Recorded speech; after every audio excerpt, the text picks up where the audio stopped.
বাংলাদেশে যেটা রাজাকার সেটাই ভারতে হচ্ছে ককরোচ জনতা পার্টি। এই কথা আমি কেন বলছি আপনাদের অবশ্যই মনে থাকার কথা, প্রধানমন্ত্রী শেখ হাসিনা যখন ছাত্রদেরকে কটাক্ষ করে বলেছিল যে রাজাকারের নাতিপুতি, তখনই কিন্তু বাংলাদেশের ছাত্র সমাজ থেকে শুরু করে সবাই ফুঁসে উঠেছিল। তুমি কে আমি কে, রাজাকার রাজাকার এই স্লোগানে ঢাকার রাজপথ সহ সারা দেশ কাঁপিয়ে দিয়েছিল ছাত্র জনতা। ভারতের চিফ জাস্টিস যখন তরুণদেরকে ককরোচের সাথে তুলনা করে, যখন বলে এরা হচ্ছে বেকার এবং ককরোচের মতো, এরা আদতে কোনো কাজ করে না, এই কমেন্টটি সম্ভবত মের 15 তারিখে করা হয় এবং মের 16 তারিখ রাতেই অভিজিৎ দীপকে নামক এক তরুণ বিদেশে বসে, সম্ভবত আমেরিকাতে বসে, এই একটা স্যাটায়ারমূলক গ্রুপ খোলেন যেটার নাম দেওয়া হয় ককরোচ জনতা পার্টি, এবং এর পরপরই মিলিয়নস অফ তরুণ এর মধ্যে অ্যানলিস্টেড হয় এবং সবাই নিজেদেরকে পরিচয় দিতে থাকে I am cockroach. Same like in Bangladesh, like I am রাজাকার। বাংলাদেশে যেমন আমি কে তুমি কে রাজাকার রাজাকার স্লোগান তুলেছিল, সেই স্লোগানটাই কিন্তু এখন ভারতে চলছে। সবাই বলছে আমি ককরোচ। তো সাম্প্রতিক সময়ে যেটা হচ্ছে, আজকে ভারতের জন্য খুবই একটা ঐতিহাসিক দিন ছিল।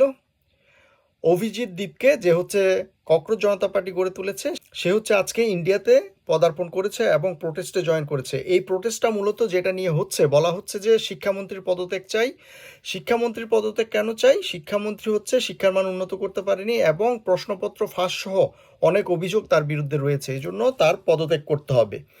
শুধু তাই নয়, এর সাথে সাথে ভারতের আনএমপ্লয়মেন্ট এবং সরকারের দুর্নীতি সহ অনেকগুলো সোশ্যাল ইস্যু নিয়েই কিন্তু প্রোটেস্ট করছে ককরোচ জনতা পার্টি।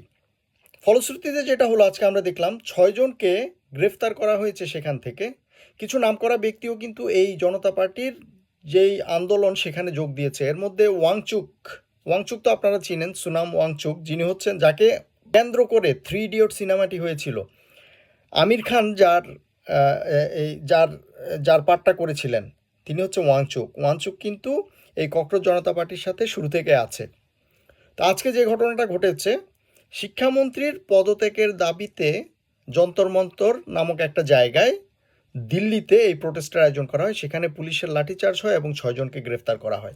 অতীত অভিজ্ঞতা থেকে আমি যেটা বলতে পারি, বাংলাদেশে যেমন তরুণদেরকে থামানো যায়নি, শ্রীলঙ্কাতে নেপালও যেমন তরুণদেরকে থামানো যায়নি, এই তরুণদেরকে উল্টাপাল্টা মন্তব্য করে বা তাদের উপর দমন নিপীড়ন করে যে কোনো দেশের সরকারই তাদের পতনই কিন্তু ঘনিয়ে আনে।